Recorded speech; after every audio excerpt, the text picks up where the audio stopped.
it's hard to give an example of how that's happened, because what we have is we have various examples. We don't have one large enough example because the established agriculture is very hard to change because of the structures that are in place and are kept in place by the international institutions that control global trade, that control the flow of capital, and by governments and elite in whose interest agribusiness works. But what we do have is we have cases where we can see that from a household level to a community level to now scaling up to regional levels and beginning on national levels, we have case studies where we can see that it can work.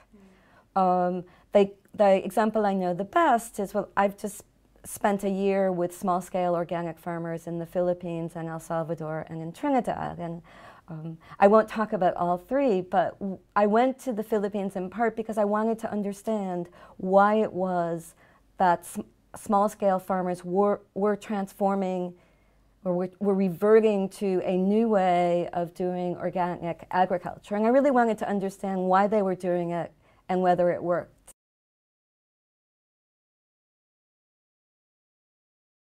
What I found there, and really it's talking to individuals who have made the transformation that one begins to understand why it's happening. What I found there is that that in case after case of the individuals and households that I talked to, that people were changing to organic agriculture for economic reasons.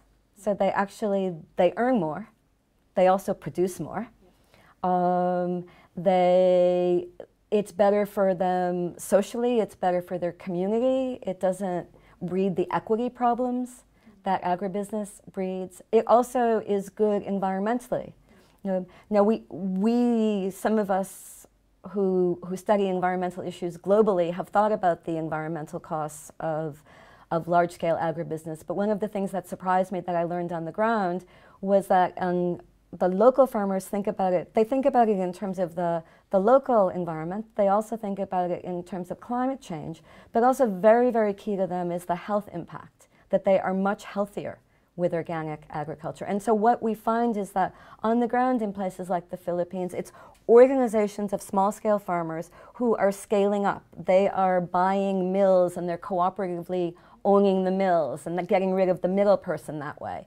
And then you find municipalities who are saying, okay, next year our goal is that 20% of our rice be small scale and organic. And then you find the national government saying, learning from the municipalities, who learn from the communities, who learn from the household level. The national government is now saying, wait a second, look at our import bill.